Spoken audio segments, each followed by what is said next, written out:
ರಾಹುಗ್ರಸ್ತ ಚಂದ್ರಗ್ರಹಣ, ಅದು ರಕ್ತವರ್ಣವಾದ ಗ್ರಹಣ. ಈ ಗ್ರಹಣಕ್ಕೆ ಪ್ರಾಮುಖ್ಯತೆ ಅತಿ ಹೆಚ್ಚನ್ನು ಕೊಟ್ಟಿದ್ದಾರೆ. ಈ ಜ್ಞಾನಕ್ಕೆ ಒಂದು ರೀತಿಯಾದಂಥ ಬೆಳಕನ್ನು ಕೊಡುವಂಥವನು ಚಂದ್ರ. ಎರಡನೇ ಬಾರಿಗೆ ಈ ರಾಹುಗ್ರಸ್ತ ಚಂದ್ರಗ್ರಹಣ ಜರುಗ್ತಾ ಇದೆ. ಈ ಗ್ರಹಣ ಬಂದಾಗ ಮನೆಯಲ್ಲಾಗಿರ್ಬೋದು ಅಥವಾ ಪ್ರಕೃತಿಯಲ್ಲಾಗಿರ್ಬೋದು ಮಳೆಯಿಂದ ಅನಾಹುತಗಳನ್ನು ಅನುಭವಿಸ್ತಾ ಇದ್ದೀವಿ. ಆ ದೇವರ ಸ್ಮರಣೆ ಮಾಡುವಂಥದ್ದು, ಜಪಗಳನ್ನು ಮಾಡುವಂಥದ್ದು, ಸಾಕಷ್ಟು ಬದಲಾವಣೆಗಳನ್ನು ನಾವು ಕಾಣುವಂಥದ್ದು ಈ ಗ್ರಹಣದ ಒಂದು ಛಾಯೆಯಲ್ಲಿರ್ತದೆ. ಓಂ ಗಂ ಗಣಪತೇ ನಮಃ. ಕ್ಷೀರಪುತ್ರಾಯ ವಿದ್ಮಹೇ ಅಮೃತತನಯಾಯ ಧೀಮಹಿ ತನ್ನೋ ಸೋಮಃ ಪ್ರಚೋದಯಾತ್. ಓಂ ನಮಃ ಶಿವಾಯ. ಸಮಸ್ತ ಭಾಸ್ವಾಹಿನಿ ವೀಕ್ಷಕರಿಗೆ ನಾನು ನಿಮ್ಮ ಆಚಾರ್ಯ ಬಾಲಸುಬ್ರಹ್ಮಣ್ಯ ಮಾಡುವ ಅನಂತ ನಮಸ್ಕಾರಗಳು. ಎಲ್ಲ ವಾಹಿನಿಗಳಲ್ಲೂ ಎಲ್ಲೆಡೆಯೂ ಒಂದು ಸಂಚಾರ ಆಗ್ತಾ ಇರೋಂಥ ವಿಚಾರ ಅಂದರೆ ಚಂದ್ರಗ್ರಹಣ. ಅದರಲ್ಲೂ ರಾಹುಗ್ರಸ್ತ ಚಂದ್ರಗ್ರಹಣ ಅಂದರೆ ಎಲ್ಲರಿಗೂ ಏನೋ ಒಂದು ರೀತಿಯಾದಂಥ ಭಯಭೀತಿಯನ್ನು ಮೂಡಿಸುವಂಥದ್ದು. ಅದರೊಟ್ಟಿಗೆ ನಮ್ಮ ಒಂದು ಸನಾತನ ಧರ್ಮದಲ್ಲಾಗಿರ್ಬೋದು ಅಥವಾ ಪಂಚಾಂಗದ ರೀತಿಯಲ್ಲಾಗಿರ್ಬೋದು ಈ ಗ್ರಹಣಕ್ಕೆ ಪ್ರಾಮುಖ್ಯತೆ ಅತಿ ಹೆಚ್ಚನ್ನು ಕೊಟ್ಟಿದ್ದಾರೆ. ಇದೇ ವರ್ಷದಲ್ಲಿ ಅಂದರೆ 2025ನೇ ವರ್ಷದಲ್ಲಿ ಎರಡನೇ ಬಾರಿಗೆ ಈ ರಾಹುಗ್ರಸ್ತ ಚಂದ್ರಗ್ರಹಣ ಜರುಗ್ತಾ ಇದೆ. ಈ ಚಂದ್ರಗ್ರಹಣದ ಬಗ್ಗೆ ಒಂದಷ್ಟು ವಿಚಾರಗಳನ್ನು ನಿಮಗೆ ತಿಳಿಸ್ತೀನಿ. ಅದರೊಟ್ಟಿಗೆ ಯಾವ ಯಾವ ರಾಶಿಯವರಿಗೆ ಯಾವ ರೀತಿಯಾದಂತಹ ಶುಭ ಅಶುಭ ಮಿಶ್ರದಾಯಕವಾದಂತಹ ಫಲವನ್ನು ಗಳಿಸ್ತೀರಾ ಅನ್ನೋದು ಸಹ ತಿಳಿಸ್ಕೊಡ್ತೀನಿ. ಅದರೊಟ್ಟಿಗೆ ಗ್ರಹಣ ಸ್ಪರ್ಶ ಕಾಲವಾಗಿರ್ಬೋದು, ಮೋಕ್ಷ ಕಾಲವಾಗಿರ್ಬೋದು ಅಥವಾ ಮಧ್ಯಮ ಕಾಲವಾಗಿರ್ಬೋದು, ಇದನ್ನು ಸಹ ತಿಳಿಸ್ಕೊಡುವಂಥ ಪ್ರಯತ್ನವನ್ನು ನಾನು ಮಾಡ್ತೀನಿ. ಇನ್ನು ಈ ಗ್ರಹಣದ ಬಗ್ಗೆ ಒಂದಷ್ಟು ವಿಚಾರವನ್ನು ತಿಳಿಸ್ಬೇಕಾದ್ರೆ ಇದು ಅನಾದಿ ಕಾಲದಿಂದ ಯುಗಗಳಿಂದನೂ ಬರ್ತಾ ಇರುವಂಥದ್ದು ಈ ಗ್ರಹಣ. ಈ ಗ್ರಹಣ ಬಂದಾಗ ಮನೆಯಲ್ಲಾಗಿರ್ಬೋದು ಅಥವಾ ಪ್ರಕೃತಿಯಲ್ಲಾಗಿರ್ಬೋದು ಅಥವಾ ಹವಾಮಾನದಲ್ಲಾಗಿರ್ಬೋದು ಸಾಕಷ್ಟು ಬದಲಾವಣೆಗಳನ್ನು ನಾವು ಕಾಣುವಂಥದ್ದು ಈ ಗ್ರಹಣದ ಒಂದು ಛಾಯೆಯಲ್ಲಿರ್ತದೆ. ಅದರಲ್ಲೂ ಈ ಚಂದ್ರನ ಒಂದು ಗ್ರಹಣ ಅಂದಾಗ, ಚಂದ್ರಗ್ರಹಣ ಅಂದಾಗ ಚಂದ್ರಮೋ ಮನಸೋ ಜಾತಃ ಅಂತ ಹೇಳ್ತೀವಿ. ಚಂದ್ರ ಅಂದಿದ ತಕ್ಷಣ ಮನಸ್ಸಿನ ಕಾರಕನಾದಂಥವನು ಚಂದ್ರ. ಚಂದ್ರ ಅಂದರೆ ಮಾತೃಕಾರಕನವನು ಚಂದ್ರ. ಮಮಕಾರೆಯನ್ನು ಸೂಚಿಸೋನು ಚಂದ್ರ. ಕರುಣೆಯನ್ನು ಸೂಚಿಸುವಂಥವನು ಚಂದ್ರ. ಆಲೋಚನೆಯನ್ನು ಮಾಡುವಂಥವನು ಚಂದ್ರ. ಜ್ಞಾನವನ್ನು ಅಂದರೆ ಈ ಜ್ಞಾನಕ್ಕೆ ಒಂದು ರೀತಿಯಾದಂಥ ಬೆಳಕನ್ನು ಕೊಡುವಂಥವನು ಚಂದ್ರ. ಈ ರೀತಿಯಾದಂತಹ ಚಂದ್ರ ಆ ಗ್ರಹಣದ ಛಾಯೆಯಲ್ಲಿ ಸಿಲುಕಿಕೊಂಡಾಗ ಯಾವ ರೀತಿಯಾದಂತಹ ಪರಿಣಾಮ ಉಂಟಾಗುತ್ತೆ. ಅದರೊಟ್ಟಿಗೆ ಪ್ರಕೃತಿಯಲ್ಲಿ ಈಗಾಗಲೇ ನಾವು ನೋಡ್ತಾ ಇದ್ದೀವಿ, ಸಾಕಷ್ಟು ಮಳೆಯಿಂದ ಅನಾಹುತಗಳನ್ನು ಅನುಭವಿಸ್ತಾ ಇದ್ದೀವಿ. ಇದನ್ನು ಸರಿಸುಮಾರು ಕಳೆದ ಡಿಸೆಂಬರ್ನಲ್ಲೇ ಒಂದು ಬಾರಿ ನಾವು ಉಲ್ಲೇಖ ಮಾಡಿದ್ವಿ ಇದೇ ಚಾನಲಲ್ಲಿ. ನೀವೆಲ್ಲ ಸಾಕಷ್ಟು ಜನ ನೋಡಿದರೆ ಇದ್ರ ಬಗ್ಗೆ ಗೊತ್ತಾಗುತ್ತೆ. ಅದೇ ರೀತಿ ಈ ಬಾರಿ ಚಂದ್ರಗ್ರಹಣದ ಒಂದು ಛಾಯೆ ಅಂದರೆ ಇದು ಎರಡನೇ, ಈ ವರ್ಷದಲ್ಲಿ ಬಂದಿರುವಂಥದ್ದು ಎರಡನೇ ಗ್ರಹಣ. ಈ ಗ್ರಹಣದ ಯಾವ ರೀತಿಯಾಗಿ ಇರುತ್ತೆ. ಮೊದಲು ಗ್ರಹಣದಲ್ಲಿ ನಾವು ಯಾವ ರೀತಿಯಿಂದ ಶುಚಿಯಾಗಿರಬೇಕು, ಗ್ರಹಣದ ಒಂದು ವೇಳೆಯಲ್ಲಿ ಯಾರ್ಯಾರು ಊಟ ಮಾಡಬೇಕು, ಯಾರ್ಯಾರು ಊಟ ಮಾಡಬಾರ್ದು, ಪ್ರಮುಖವಾಗಿ ಯಾರೆಲ್ಲ ಅನಾರೋಗ್ಯದಿಂದ ಪೀಡಿತರಾಗಿರ್ತಾರೋ ಅಥವಾ ಮಕ್ಕಳಿರ್ತಾರೋ ಅಥವಾ ಬಾಣಂತಿಯರಿರ್ತಾರೋ ಅಂಥವರೆಲ್ಲ ಖಂಡಿತವಾಗ್ಲೂ ಊಟ ಸೇವನೆ ಮಾಡ್ಬೋದು. ಯಾಕೆಂದರೆ ಅವರು ಅಶಕ್ತರು ಅಂತ ಹೇಳ್ತೀವಿ, ಅವ್ರ ಕೈಲಿ ನಿಲ್ಲೋಕ್ಕಾಗಲ್ಲ. ಅಂಥವ್ರಿಗೆ ಖಂಡಿತ ಊಟದ ಒಂದು ಸೇವನೆ ಆಗಿರ್ಬೋದು ಅಥವಾ ಫಲಹಾರಗಳಾಗಿರ್ಬೋದು ಅಥವಾ ಹಣ್ಣುಗಳಾಗಿರ್ಬೋದು ಸೇವನೆ ಮಾಡ್ಕೊಂಡು ಇರ್ಬೋದು. ಗ್ರಹಣದ ಸಂದರ್ಭದಲ್ಲಿ ನಾನು ಹೇಳ್ತಾ ಇರೋವಂಥದ್ದು. ಹಂಗೆ ಗ್ರಹಣ ಇದೆ ಅಂತ ಹೇಳೋದು 24 ಗಂಟೆನೂ ಸಹ ನೀವು ಉಪವಾಸ ಇರಿ ಎಲ್ಲರೂ ಅಂತ ನಾವು ಹೇಳೋಕ್ಕಾಗಲ್ಲ. ಆ ಕಾರಣದಿಂದ ಸಮಯಕ್ಕೆ ನೋಡಿಕೊಂಡು ಆ ಸಮಯದಲ್ಲಿ ಮಾತ್ರ ಒಂದು ಉಪವಾಸನ ಇದ್ದರೆ ಒಳ್ಳೆಯದು. ಇನ್ನು ಯಾರೆಲ್ಲ ಶಕ್ತರಿರ್ತಾರೋ ಅಂದರೆ ನಾವು ಪರವಾಗಿಲ್ಲ ಉಪವಾಸ ಮಾಡ್ತೀವಿ, ಏನು ತೊಂದರೆ ಇಲ್ಲ ಅಂದವರು ಗ್ರಹಣದಕ್ಕೆ ಮುಂಚೆಯೇ ಸರಿಸುಮಾರು 6 ಗಂಟೆಗಳ ಕಾಲ ನಮ್ಮ ಉದರವನ್ನು ಅಂದರೆ ನಮ್ಮ ಹೊಟ್ಟೆಯನ್ನು ಖಾಲಿಯಾಗಿಡಬೇಕು ಅಂತ ಹೇಳ್ತದೆ. ಕೆಲವರಿಗೆ ಗ್ಯಾಸ್ಟ್ರೈಟಿಸ್ ಇರ್ತದೆ, ನಮ್ಮ ಕೈಯಲ್ಲಿ ಆಗೆಲ್ಲ ಅಸಿಡಿಟಿ ಇರ್ತದೆ ಅನ್ನೋರು ಕನಿಷ್ಠ ಪಕ್ಷ 3 ಗಂಟೆಗಳ ಮುಂಚೆಯೇ ತಮ್ಮ ಒಂದು ಊಟ ಸೇವನೆ ಮಾಡುವಂಥದ್ದಾಗಿರ್ಬೋದು, ಫಲಹಾರ ಸೇವನೆ ಮಾಡುವಂಥದ್ದಾಗಿರ್ಬೋದು ಮಾಡಿಕೊಂಡ್ರೆ ಒಳ್ಳೆಯದು. ಕನಿಷ್ಠ ಪಕ್ಷ ಒಂದು 3 ಗಂಟೆಗಳ ಮುಂಚೆ.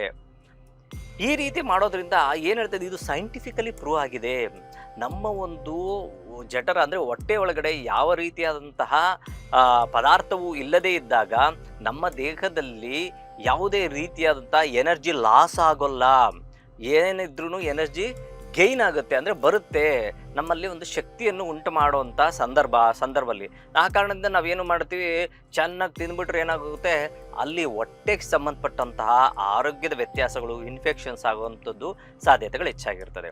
ಆ ಕಾರಣದಿಂದ ಎಲ್ಲರೂ ನಾನು ಹೇಳದಂಥದ್ದೇ ಗ್ರಹಣದ ಮುಂಚೆಯೇ 6 ಗಂಟೆಗಳ ಅಥವಾ 3 ಗಂಟೆಗಳ ಕಾಲ ಮುಂಚಿತವಾಗಿ ಸೇವನೆ ಮಾಡಿಕೊಂಡಿದ್ರೆ ತುಂಬ ಒಳ್ಳೆಯದು. ಇನ್ನು ಗ್ರಹಣದ ವಿಚಾರಕ್ಕೆ ಬರೋಣ. 2025 ಸೆಪ್ಟೆಂಬರ್ 7ನೇ ತಾರೀಕು ಭಾನುವಾರ ನೋಡಿ. 2025 ಸೆಪ್ಟೆಂಬರ್ 7ನೇ ತಾರೀಕು ಭಾನುವಾರದಂದು ಈ ರಾಹುಗ್ರಸ್ತ ಚಂದ್ರಗ್ರಹಣವನ್ನು ನಾವು ಕಾಣುವಂಥದ್ದು. ಅದರಲ್ಲೂ ಭಾದ್ರಪದ ಶುಕ್ಲ ಪಕ್ಷ ಪೌರ್ಣಿಮೆ ಆ ದಿನ ಸಂಭವಿಸುವಂಥದ್ದು ಈ ಚಂದ್ರಗ್ರಹಣ. ಭಾರತ ದೇಶದಲ್ಲಿ ಈ ಚಂದ್ರಗ್ರಹಣ ಕಾಣುವಂಥ ಸಾಧ್ಯತೆಗಳು ಹೆಚ್ಚಾಗಿರ್ತದೆ. ನಮ್ಮ ಕರ್ನಾಟಕದಲ್ಲೂ ಸಹ ನಾವು ಇದನ್ನು ವೀಕ್ಷಣೆ ಮಾಡ್ಬೋದು. ಸಾಕಷ್ಟು ಪ್ರಾಂತ್ಯಗಳಲ್ಲಿ ಸಂಪೂರ್ಣವಾದಂತಹ ಒಂದು ಗ್ರಹಣವನ್ನು ನಾವು ಕಾಣಬಹುದು. ಇನ್ನು ಈ ಒಂದು ಗ್ರಹಣದ ಸ್ಪರ್ಶಕಾಲ ನೋಡಿ, ಮೊದಲೇ ಹೇಳಿರ್ತೀನಿ, ಸ್ಪರ್ಶಕಾಲವನ್ನು ನಾವು ಗಮನ ಇರಿಸಬೇಕು. ಯಾವಾಗ ಈ ಗ್ರಹಣ ಸ್ಪರ್ಶವಾಗುತ್ತೆ ಅಂದರೆ ರಾತ್ರಿ, ಭಾನುವಾರದ ರಾತ್ರಿ 9:56 ಗ್ರಹಣ ಸ್ಪರ್ಶಕಾಲ. ನೋಡಿ, ಮೊದಲೇ ತಿಳಿಸ್ಕೊಡ್ತೀನಿ. ನಮ್ಮ ಭಾರತ ಕಾಲಮಾನದ ಪ್ರಕಾರವಾಗಿ 9:56 ಗ್ರಹಣದ ಸ್ಪರ್ಶಕಾಲವಿರ್ತದೆ. ನಂತರ ನಿಮಿನಲನ ಕಾಲ ಅಂತ ಹೇಳ್ತೀವಿ. ಈ ಕಾಲದಲ್ಲಿ ಇದು ಯಾವ ಕಾಲ ಅಂದರೆ 11 ಗಂಟೆ, ಅದೇ ರಾತ್ರಿ 11 ಗಂಟೆಯಲ್ಲಿ ಈ ನಿಮಿನಲನ ಕಾಲ ಇರುತ್ತೆ. ತದನಂತರ ಮಧ್ಯಕಾಲ, ಇದು ಸರಿಯಾದಂತಹ ಮಧ್ಯಕಾಲ. ಈ ಮಧ್ಯಕಾಲ ಅನ್ನೋದು ಒಂದು ರೀತಿಯಾದಂತಹ ಪರ್ವಕಾಲ ಅಂತ ಹೇಳ್ಬೋದು. ಇದು ಜಪತಪವನ್ನು ನಾವು ಮಾಡುವಂಥದ್ದು, ತರ್ಪಣಾದಿ ಕರ್ಮಗಳನ್ನು ಮಾಡುವಂಥದ್ದು, ಅಥವಾ ಆ ದೇವರ ಸ್ಮರಣೆ ಮಾಡುವಂಥದ್ದು, ಜಪಗಳನ್ನು ಮಾಡುವಂಥದ್ದು, ಅನುಷ್ಠಾನಗಳನ್ನು ಮಾಡ್ಕೊಳ್ಳುವಂಥದ್ದು ಅದ್ಭುತವಾದಂಥದ್ದು. ಗ್ರಹಣ ಕಾಲದಲ್ಲಿ ನೋಡಿ, ಪೂಜೆ ಪುನಸ್ಕಾರಗಳಿಗಿಂತ ಜಪಗಳಿಗೆ ಅತಿ ಪ್ರಾಮುಖ್ಯತೆಯನ್ನು ಕೊಟ್ಟಿದ್ದಾರೆ. ಯಾರೆಲ್ಲ ಈ ನದಿ ಸ್ನಾನಗಳು ಮಾಡುವಂಥದ್ದಾಗಿರ್ಬೋದು, ನದಿಯಲ್ಲಿ ಕತ್ತಿನ ಭಾಗದ ತನಕ ನಿಂತ್ಕೊಂಡು, ಆಗಿನ ಕಾಲದಲ್ಲಿ ಯಾಕೋ ಇವರು ಅರ್ಧ ಭಾಗದಲ್ಲಿ ನಿಂತ್ಕೊಂಡು ಏನು ಜಪ ಮಾಡ್ತಾ ಇದ್ದಾರೆ ಅಂತ ನೀವೆಲ್ಲ ಈ ಟಿ ವಿಗಳಲ್ಲಿ ಸಾಕಷ್ಟು ಸೀರಿಯಲ್ಗಳನ್ನು ನೋಡ್ತಾ ಇದ್ದಾರೆ. ಆದರೆ ಅವರು ಮಾಡ್ತಾ ಇರೋದು ಅನುಷ್ಠಾನದ ಪೂರಕವಾಗಿ ಜಪವನ್ನು ಮಾಡಿ ಆ ಒಂದು ಯಾವ ಒಂದು ಇಚ್ಛೆ ದೇವರು ಇರ್ತಾರೋ ಆ ದೇವರನ್ನ ಪ್ರಾರ್ಥನೆ ಮುಖಾಂತರ ಮಾಡಿದ್ರೆ ತಾವು ಬಯಸಿದ್ದೆಲ್ಲ ಬರುತ್ತೆ. ಆದರೆ ಶ್ರದ್ಧಾ ಭಕ್ತಿ ಅತಿ ಮುಖ್ಯವಾಗಿರ್ತದೆ ಅಂತ ಹೇಳ್ತದೆ ಶಾಸ್ತ್ರ. ಆ ಮಧ್ಯಕಾಲ ಅಂತೂ ಅತಿ ಪ್ರಮುಖವಾದಂತಹ ಕಾಲ. ಆ ಮಧ್ಯಕಾಲ ಯಾವುದು ಅಂದರೆ 11:42 ಕಾಲ. ಅಂದರೆ 11:42 ಸರಿಯಾಗಿ ರಾತ್ರಿ ಮಧ್ಯಕಾಲವಾಗಿರ್ತದೆ. ಇನ್ನು ಉನ್ಮಿಲನ ಕಾಲ ಬಂದು 12:23. ಉನ್ಮಿಲನ ಕಾಲ ಬಂದು 12:23 ಈ ಒಂದು ಜರುಗುವಂಥದ್ದು. ತದನಂತರ ಮೋಕ್ಷ ಕಾಲ ನೋಡಿ. ಮೋಕ್ಷ ಅಂದರೆ ಆ ಗ್ರಹಣದ ಸಮಯವನ್ನು ನಾವು ಮೋಕ್ಷವನ್ನು ಅಂದರೆ ಬಿಡುವಂಥ ಕಾಲ ಯಾವುದು ಅಂದರೆ 1:27 ಗ್ರಹಣ ಬಿಡುತ್ತೆ. ಇದು ಮೋಕ್ಷ ಕಾಲ ಅಂತ ನಿರ್ಧಾರವಾಗಿದೆ. ಇದು ಸಂಪೂರ್ಣವಾಗಿ 3:31 ಈ ಸ್ಪ್ಯಾನ್ ಇರ್ತದೆ. ಅಂದರೆ ಒಂದು ಗ್ರಹಣದ ಸಮಯ 3:31. ರಾಹುಗ್ರಸ್ತ ಚಂದ್ರಗ್ರಹಣ, ಅದು ರಕ್ತವರ್ಣವಾದ ಗ್ರಹಣ, ಬ್ಲಡ್ ಮೂನ್ ಅಂತಲೂ ಸಹ ಕರಿತೀವಿ. ಅಲ್ಲಿ ಕೆಂಪು ವರ್ಣವನ್ನು ಸೂಚಿಸುವಂಥದ್ದು ಸಹ ಇರ್ತದೆ. ಇನ್ನು ಭೋಜನ ವಿಚಾರಗಳು ತಿಳಿಸ್ಬಿಟ್ಟಿದ್ದೀನಿ. ಇನ್ನು ಅದೇ ರೀತಿ ರಾತ್ರಿ 11:43 ತರ್ಪಣಾದಿ ಕರ್ಮಗಳನ್ನು ಮಾಡಿದ್ರೆ ತುಂಬ ಅತ್ಯಂತ ಶುಭವಾಗಿರ್ತದೆ. ಅದನ್ನೇ ನಾನು ಮಧ್ಯಕಾಲ ಅಂತ ಹೇಳಿರುವಂಥದ್ದು. ಇನ್ನು ಶ್ರಾದ್ದ ವಿಚಾರಕ್ಕೆ ಬಂದಾಗ ಖಂಡಿತವಾಗ್ಲೂ ಮರುದಿನ ನೀವು ಬೆಳಗ್ಗೆ ಸ್ನಾನಗಳು ಮಾಡ್ಕೋಬಹುದು. ಇನ್ನು ಒಂದು ಅಷ್ಟು ವಿಚಾರಗಳನ್ನು ನಾನು ತಿಳಿಸೋಕ್ಕೆ ಇಷ್ಟಪಡ್ತೀನಿ. ಈ ಗ್ರಹಣ ಕಾಲದಲ್ಲಿ ಪ್ರಮುಖವಾಗಿ ನಿಮ್ಮ ಇಚ್ಛಾ ದೇವರು ಅಥವಾ ನಿಮ್ಮ ಮನೆ ದೇವರು ಅಥವಾ ಚಂದ್ರನಿಗೆ ಸಂಬಂಧಪಟ್ಟಂತಹ ದೇವರನ್ನು ನೀವು ಪ್ರಾರ್ಥನೆ ಮಾಡಿಕೊಂಡ್ರೆ ಖಂಡಿತ ಅದ್ಭುತವಾದಂತಹ ಫಲವನ್ನು ಕಾಣ್ತೀರ. ನಾನು ಒಂದು ಮಂತ್ರವನ್ನು ಸಹ ನಿಮಗೆ ತೋರಿಸ್ತೀನಿ. ಆ ಮಂತ್ರವನ್ನು ಎಲ್ಲರೂ ಒಂದು ಚೀಟಿಯಲ್ಲಿ ಬರೆದಿಟ್ಕೊಂಡು ತಮ್ಮ ತಮ್ಮ ಜೇಬಿಯಲ್ಲಿ ಇಟ್ಕೊಳ್ಳೋಂಥದ್ದು ಅಥವಾ ತಲೆದಿಂಬು ಕೆಳಗಡೆ ಇಟ್ಕೊಳ್ಳೋಂಥದ್ದು ತಮ್ಮ ಬಳಿ ಇಟ್ಕೊಂಡ್ರೆ ತುಂಬ ಒಳ್ಳೆಯದು. ಅದನ್ನು ಡಿಸ್ಪ್ಲೇ ಆಗುತ್ತೆ. ಖಂಡಿತವಾಗ್ಲೂ ಈ ಮಂತ್ರ ಏನು ತೋರಿಸ್ತಾ ಇದ್ದೀವೋ ಈ ಮಂತ್ರವನ್ನು ನೀವು ಎಲ್ಲರೂ ಸಾಧ್ಯ ಆದರೆ ಪಠನೆ ಮಾಡಿದ್ರೆ ಒಳ್ಳೆಯದು, ಅಥವಾ ಒಂದು ಬಿಳಿ ಚೀಟಿಯಲ್ಲಿ ಬರೆದಿಟ್ಕೊಂಡ್ರೆ ತುಂಬ ಒಳ್ಳೆಯದು. ಬಿಳಿ ಪೇಪರೇ ಇರಬೇಕು, ಅದರಲ್ಲಿ ಬರೆದಿಟ್ಕೊಂಡ್ರೆ ತುಂಬ ಒಳ್ಳೆಯದು. ಇನ್ನು ಯಾವ ಯಾವ ರಾಶಿಯವರಿಗೆ ಯಾವ್ಯಾವ ರೀತಿಯಾಗಿರುತ್ತೆ ಅನ್ನೋದನ್ನು ಸಹ ನೋಡೋಣ. ಈಗ ಪ್ರಮುಖವಾಗಿ ಶುಭ ಫಲಗಳು ನೋಡಿ, ಇದು ಶುಭ ಫಲ, ಅಶುಭ ಫಲ, ಮಿಶ್ರದಾಯಕ ಫಲವಾದಂತಹ 3 ವಿಚಾರಗಳಿರ್ತದೆ. ಆದರೂ ಸಹ ಗ್ರಹಣದ ಛಾಯೆ ಎಲ್ಲ ರಾಶಿಯ ಮೇಲೂ ಸಹ ಇರುತ್ತೆ, ಎಲ್ಲ ವರ್ಗದವ್ರಿಗೂ ಇರುತ್ತೆ. ಇದು ಯಾವ ರೀತಿಯಾದಂತಹ ಭಿನ್ನಾಭಿಪ್ರಾಯಗಳು ಇರೋದಿಲ್ಲ. ಇನ್ನು ಶುಭ ಅಂತ ಬಂದಾಗ ಧನುಸ್ಸು ರಾಶಿ, ಕನ್ಯಾ ರಾಶಿ, ವೃಷಭ ರಾಶಿ, ಮೇಷರಾಶಿಯವರಿಗೆ ಸಾಧಾರಣವಾದಂತಹ ಶುಭ ಫಲಗಳನ್ನು ಕಾಣ್ತೀರಾ. ಈ 4 ರಾಶಿಯವರಿಗೆ ಹಣಕಾಸಿನ ವಿಚಾರದಲ್ಲಿ ಪ್ರಮುಖವಾಗಿ ಸುಧಾರಣೆಯನ್ನು ಕಾಣ್ತೀರಾ. ಆಸ್ತಿ ವಿಚಾರಗಳಲ್ಲಿ ಏನೋ ಲಾಭವನ್ನು ಗಳಿಸುವಂಥದ್ದು, ಓದುವಂತಹ ಮಕ್ಕಳಲ್ಲಿ ಉತ್ತರೋತ್ತರ ಅಭಿವೃದ್ಧಿ ಕಾಣುವಂಥದ್ದು. ಪ್ರಮುಖವಾಗಿ ಭೂಮಿಯ ವಿಚಾರದಲ್ಲಿ ನೋಡಿ, ಕನ್ಯಾ ರಾಶಿ ಬಂದಾಗ ನಾವು ಭೂತತ್ವ ರಾಶಿ ಅಂತ ಹೇಳ್ತೀವಿ, ಮೇಷರಾಶಿ ಮತ್ತು ಧನುಸು ರಾಶಿ ಅಂತ ಬಂದಾಗ ಅಗ್ನಿತತ್ವ ರಾಶಿ ಅಂತ ಹೇಳ್ತೀವಿ.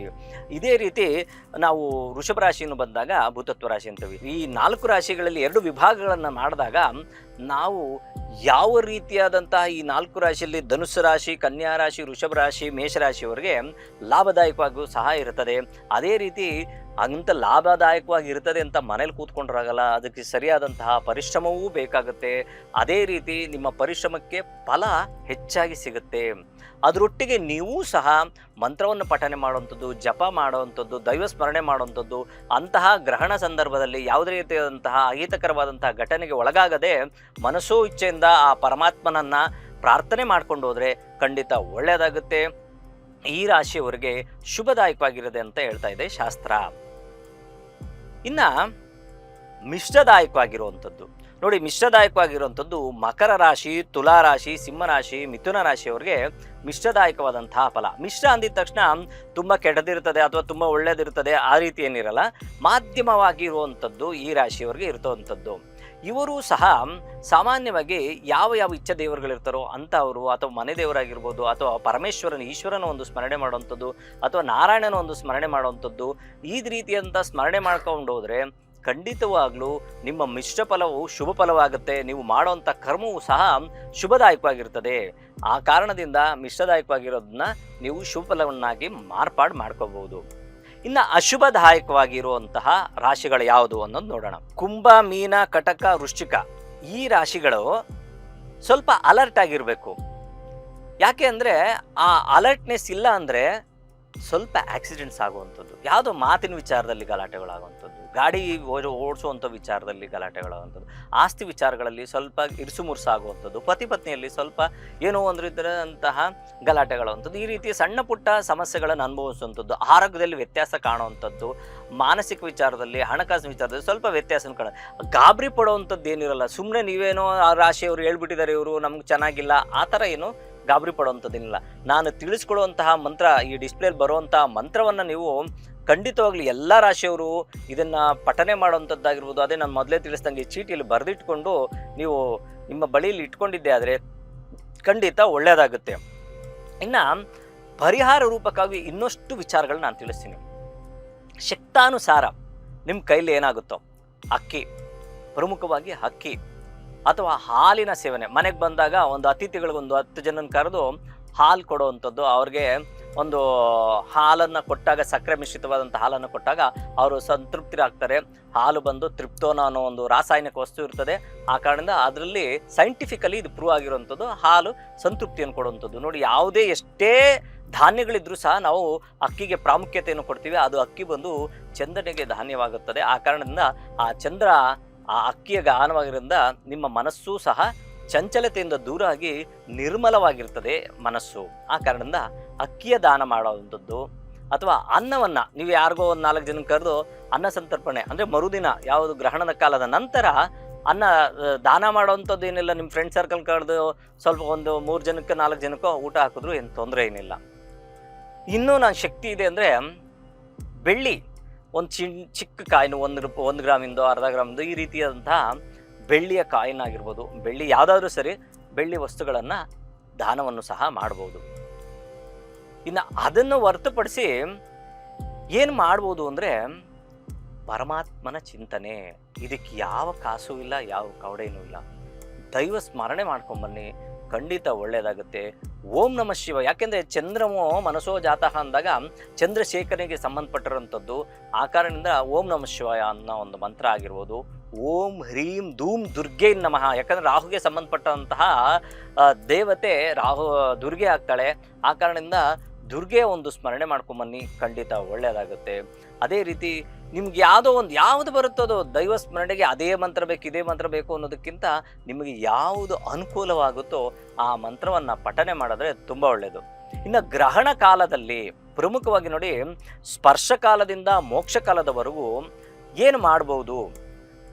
ಸ್ಪರ್ಶ ಕಾಲಕ್ಕೆ ಮುಂಚೆಯೇ ಕೆಲವರು ಸ್ನಾನ ಮಾಡುವಂಥ ಪ್ರಕ್ರಿಯೆಯನ್ನು ಇಟ್ಕೊಂಡಿರ್ತಾರೆ, ತುಂಬ ಒಳ್ಳೆಯದು. ಮಧ್ಯಕಾಲದಲ್ಲೂ ಸಹ ಸ್ನಾನವನ್ನು ಮಾಡ್ತಾರೆ, ಅದೂ ಸಹ ತುಂಬ ಒಳ್ಳೆಯದು. ಮೋಕ್ಷದ ನಂತರವೂ ಸಹ ಸ್ನಾನ ಮಾಡ್ತಾರೆ, ಅದು ತುಂಬ ಒಳ್ಳೆಯದು. ಅಂದರೆ 3 ಬಾರಿ ಸ್ನಾನ ಮಾಡ್ತಾರೆ. ಕೆಲವ್ರಿಗೆ ಆಗಲ್ಲ, ಅವರ ವಾತಾವರಣ, ಮೈನ ವಾತಾವರಣ ಆಗಿರ್ಬೋದು ಅಥವಾ ರಾತ್ರಿ ಆಗಿರ್ಬೋದು, ಇಂತಹ ಸಂದರ್ಭದಲ್ಲಿ ಅವರ ಅನುಗುಣವಾಗಿ, ಆರೋಗ್ಯಕ್ಕೆ ಅನುಗುಣವಾಗಿ, ಅವರ ದೇಹ ಪ್ರಕೃತಿಗೆ ಅನುಗುಣವಾಗಿ ಅವರು ಸ್ನಾನವನ್ನು ಮಾಡಿ ಶುದ್ಧಿಯಾಗಿತ್ಕೊಂಡ್ರೆ ಒಳ್ಳೆಯದು. ಆದರೆ ಒಂದು ವಿಚಾರ, ಮೋಕ್ಷದ ನಂತರ ಮರುದಿನ ಅಂತೂ ಖಂಡಿತವಾಗ್ಲೂ ಎಲ್ಲರೂ ಸ್ನಾನ ಮಾಡಿಕೊಂಡು ದೇವರ ಸ್ಮರಣೆ ಮಾಡಿಕೊಂಡು ದೇವಾಲಯಗಳಿಗೆ ಹೋಗಿ ಹೇಳಿದಂತಹ ಪದಾರ್ಥ, ಅಕ್ಕಿ ಆಗಿರ್ಬೋದು, ಹಾಲಾಗಿರ್ಬೋದು, ಅಥವಾ ಯಾವುದಾದ್ರೂ ನಿಮ್ಮ ಮನೆಯಲ್ಲಿರುವಂತಹ ಶಕ್ತಾನುಸಾರ ಬೆಳ್ಳಿ ಆಗಿರ್ಬೋದು, ಇಂಥದ್ದನ್ನ ದಾನ ಮಾಡಿದ್ರೆ ತುಂಬ ಒಳ್ಳೆಯದು. ಅದೇ ರೀತಿ ಈ ಒಂದು ರಾಹುಗ್ರಸ್ತ ಚಂದ್ರಗ್ರಹಣದಿಂದ ಸಾಕಷ್ಟು ನಿಮಗೆಲ್ಲರಿಗೂ ಅನುಕೂಲವೂ ಸಹ ಆಗಲಿ ಅಂತ ಆ ಪರಮಾತ್ಮನಲ್ಲಿ ಬೇಡ್ಕೊತಿದ್ದೀನಿ. ಯಾರು ಭಯಭೀತರಾಗದೆ ಖಂಡಿತವಾಗ್ಲೂ ಧೈರ್ಯವಾಗಿರಿ. ಸ್ವಲ್ಪ ಪ್ರಕೃತಿಯಲ್ಲಿ ವಿಕೋಪಗಳಾಗುವಂಥದ್ದು, ಸ್ವಲ್ಪ ಭಯಭೀತಿ ಪಡುವಂತಹ ಯುದ್ಧಗಳನ್ನು ಸಹ ಕಾಣುವಂಥ ಸಾಧ್ಯತೆಗಳಿರ್ತದೆ. ಅದೇ ರೀತಿ ನೀರಿಗೆ ಸಂಬಂಧಪಟ್ಟಿರುವಂಥದ್ದು ಇವಾಗ ನೋಡ್ತಾ ಇದ್ದೀವಿ, ಮೇಘಸ್ಫೋಟಗಳು ಆಗ್ತಾ ಇದೆ. ಅದೇ ರೀತಿ ಸಮುದ್ರದಲ್ಲಿ ಸ್ವಲ್ಪ ವ್ಯತ್ಯಾಸಗಳು ಸಹ ಆಗುವಂಥ ಸಾಧ್ಯತೆಗಳಿರ್ತದೆ. ಅದೆಲ್ಲ ಭಯ ಪಡಬೇಡಿ, ಖಂಡಿತ ದೈವ ಸ್ಮರಣೆ ಮಾಡ್ಕೊಂಡು ಬನ್ನಿ, ಖಂಡಿತ ಪ್ರಕೃತಿಯ ಒಂದು ವಿಕೋಪವನ್ನು ಸಹ ನಾವು ತಡಿಬಹುದು ಅಂತ ಹೇಳ್ತಾ ಈ ಒಂದು ಚಂದ್ರಗ್ರಹಣದ ವಿಶೇಷ ಕಾರ್ಯಕ್ರಮಕ್ಕೆ ಎಲ್ಲರಿಗೂ ಶುಭವಾಗಲಿ. ಯಾರೆಲ್ಲ ವೀಕ್ಷಿಸ್ತಿದ್ದೀರೋ ಈ ಸಾಕಷ್ಟು ಜನಕ್ಕೆ ಶೇರ್ ಮಾಡಿ, ವಿಚಾರಧಾರೆಯನ್ನು ನಾವು ತಿಳಿಸ್ಕೊಟ್ರೆ ಅವ್ರಿಗೂ ಏನೋ ಉಪಯೋಗ ಆಗುತ್ತೆ ಅನ್ನೋ ಒಂದು ನಿಟ್ಟಿನಲ್ಲಿ ನಾನು ಈ ಒಂದು ಕಾರ್ಯಕ್ರಮಕ್ಕೆ ವಿರಾಮ ಕೊಡ್ತಾ ಇದ್ದೀನಿ. ಪ್ರಪಂಚದಲ್ಲಿರುವ ಪ್ರಾಣಿ ಪಕ್ಷಿ ಜೀವರಾಶಿ ಸಸ್ಯಚರ ಜಲಚರ ಎಲ್ಲರೂ ಚೆನ್ನಾಗಿರಲಿ ಅಂತ ಭಾವಿಸೋಣ. ಎಲ್ಲರೂ ಸಮಾನ ಮನಸ್ಕರಾಗಿ ಜೀವನ ಮಾಡೋಣ. ಎಲ್ಲರಿಗೂ ನಮಸ್ಕಾರ. ಲೇಟೆಸ್ಟ್ ಹಾಗೂ ಇಂಟ್ರೆಸ್ಟಿಂಗ್ ಸುದ್ದಿಗಳಿಗಾಗಿ ಬಾಸ್ ಟಿವಿ ಕನ್ನಡ ಚಾನೆಲ್ನ ಸಬ್ಸ್ಕ್ರೈಬ್ ಮಾಡಿ, ಹಾಗೆಯೇ ಬೆಲ್ ಐಕಾನ್ ಪ್ರೆಸ್ ಮಾಡಿ. ಇದರ ಜೊತೆಗೆ ಫೇಸ್ಬುಕ್, ಇನ್ಸ್ಟಾಗ್ರಾಮ್, ಎಕ್ಸ್ ನಲ್ಲೂ ಮಿಸ್ ಮಾಡದೆ ಫಾಲೋ ಮಾಡಿ.